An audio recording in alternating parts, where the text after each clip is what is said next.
ترکی Ukraine جنگ کے تنازع میں جو کردار ادا کر رہا ہے اس میں وہ یوکرین کا حلیف بھی ہے اور روس کا دشمن بھی نہیں، یہ کہنا ہے ڈاکٹر سونار چوبڈائے کا۔ ڈاکٹر سونار واشنگٹن انسٹیٹیوٹ میں ٹرکش ریسرچ پروگرام کے سینئر فیلو اور ڈائریکٹر ہیں۔ ان کی تازہ ترین کتاب سلطان ان آٹم ہے۔ مونا کاظم شاہ سے خطے اور خاص طور سے یوکرین جنگ میں ترکی کے کردار پر بات کرتے ہوئے ڈاکٹر سونار نے کہا کہ ترکی بات چیت کے ذریعے دونوں فریقوں کو قریب لا سکتا ہے، لیکن جنگ تبھی ختم ہوگی جب یوکرین اور روس اسے ختم کرنے کا خود فیصلہ کریں گے۔ Well, this is the first visit by Turkish President Erdogan to Ukraine since the beginning of war and Russian attack on Ukraine earlier this year. اس سال کے شروع میں جنگ کے آغاز اور یوکرین پر روس کے حملے کے بعد ترک صدر اردوان کا یہ یوکرین کا پہلا دورہ ہے۔ ترکی نے روس کے ساتھ اقتصادی تعلقات برقرار رکھتے ہوئے یوکرین کو عسکری امداد فراہم کرنے کی پالیسی اپنائی ہوئی ہے۔ مجھے لگتا ہے کہ اس میں اردوان اور زیلنسکی ممکنہ طور پر اسٹریٹجک اتحاد اور شراکت داری کی تفصیلات طے کرنے کی کوشش کریں گے۔ یہ بہت اہم ہے کیونکہ بحیرہ اسود کی تاریخ کے تناظر میں سینکڑوں سالوں سے یوکرینی روس کے اتحادی تھے اور اب یوکرین اپنی راہ بدل رہا ہے، وہ ترکوں کی طرف جا رہے ہیں اور میرے خیال میں یہ ایک انتہائی اہم پیش رفت ہے۔ لہٰذا میں کہوں گا کہ ہم ترکی اور یوکرین کے درمیان اہم اسٹریٹجک تعاون کے اعلانات دیکھیں گے۔ They are switching sides. They are going on to the side of Turks, and I think this is a seismic development. So I would say we'll see announcements of major strategic cooperation between Turkey and Ukraine. So ترکی ایک منفرد position میں ہے۔ اس نے روس اور Ukraine دونوں کے ساتھ اپنے رابطے برقرار رکھے ہیں۔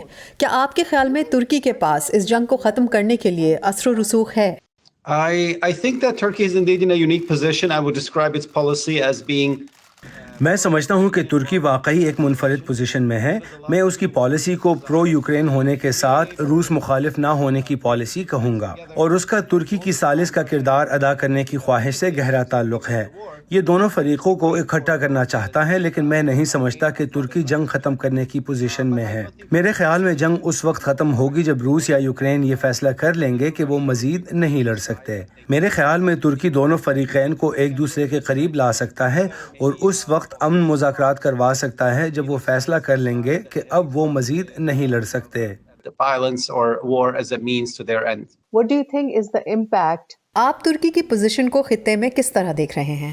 میں سمجھتا ہوں کہ بحیرہ اسود میں ترکی کا کردار روس اور یوکرین کے درمیان حقیقی طور پر ایک پاور بروکر کا ہے، کیونکہ ترکی کے بحیرہ اسود کے بیشتر پڑوسی ممالک کے ساتھ تعلقات اچھے ہیں، لیکن اس کے مقابلے میں مشرق وسطیٰ میں ایک ثالث کے طور پر اس کی پوزیشن اچھی نہیں ہے۔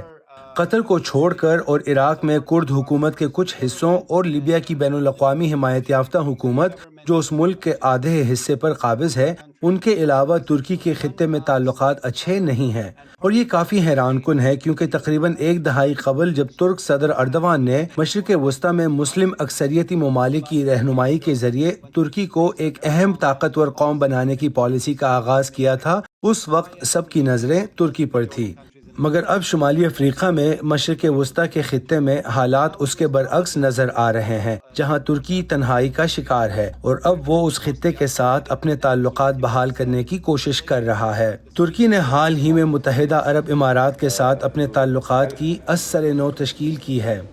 اسرائیلیوں کے ساتھ بھی پھر سے تعلقات بہتر کیے ہیں۔ سوال یہ ہے کہ کیا ترکی مصر اور سعودی عرب کے ساتھ تعلقات کی نئے سرے سے تشکیل کر پائے گا؟